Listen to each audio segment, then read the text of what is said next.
अरे देखो ना रे। कितना 14 नंबर का है। हाँ। क्या दिया गया है 0 से 50 के बीच विषम संख्या 50 के बीच विषम संख्या विषम संख्या संख्या का का योग ज्ञात करे। यही ना। जी। का योग चलो देखो विषम संख्या क्या होगा। 1 1 3 3 5 यहाँ पर हम ले लेंगे विषम संख्या है ना। विषम संख्या बराबर 1 है ना 3 5 7 9 11 डॉट डॉट डॉट करके कितना तक जाएंगे 49 तक जाएंगे। देखो 49 तक जाने का मतलब ये हुआ कि कह रहा सवाल कि 0 से लेकर के 50 तक में कितना विषम संख्या है, तो उस विषम संख्या का योग ज्ञात करने के लिए कहता है। ठीक है। विषम संख्या किसे कहते हैं, तो जिस संख्या में 2 से पूर्णतः भाग न लगे उसको हम लोग क्या कहते हैं विषम संख्या। ठीक ना। हम जब लिखते लिखते जाएंगे विषम संख्या 1 3 5 ऐसे करके तो जाते जाते जाएंगे तो 50 तक जाना चाहिए, लेकिन 50 मेरा विषम संख्या नहीं है। जब 50 विषम संख्या नहीं है तो 49 है, तो अब मेरा एपी बन जाएगा, यही हो जाएगा मेरा एपी। ठीक है। अब देखो दोनों के बीच का अंतर भी क्या होगा समान होगा।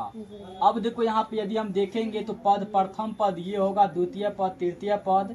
अब निकालेंगे चतुर्थ पद, ऐसे करके जाएंगे तो अंतिम कितना तक जाएंगे 49 तक। तो हमको a बराबर कितना हो जाएगा 1, इसमें d बराबर हो जाएगा हमको कितना 3 में से 2 1 घटेगा तो 3 माइनस 1 बराबर 2 होगा। और अंतिम पद हमको an बराबर मतलब हमको लास्ट कितना गया है अंतिम पद 49 तक जाएंगे। कितना तक जाएंगे हाँ। अब हमको यहाँ पे क्या करना है कि an का सूत्र लगा करके हमको निकालना। इसमें n तो पता नहीं है अंतिम पद कितना लास्ट का, तो अंतिम पद तो तक गया, अंतिम पद तो 50 तक गए हैं।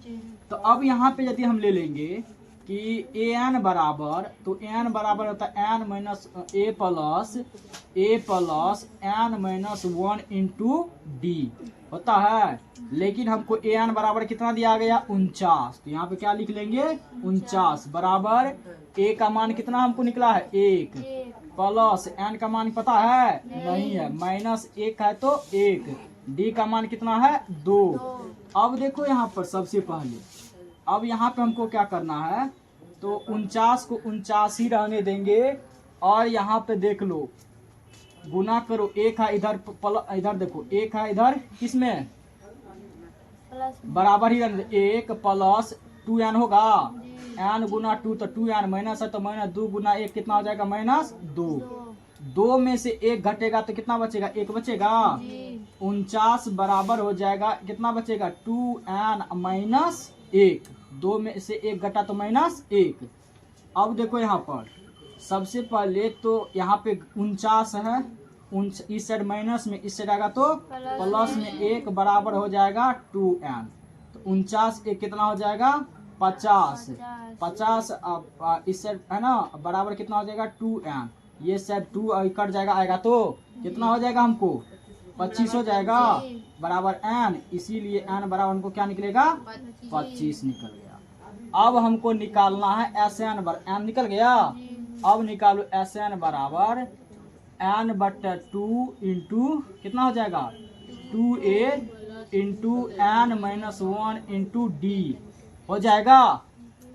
अब देखो n का मान कितना निकला हमको 25 निकला ना, तो हो जाएगा 25 बटा 2 और यहाँ पे 2 गुना कितना होगा 1 और प्लस कितना हो जाएगा।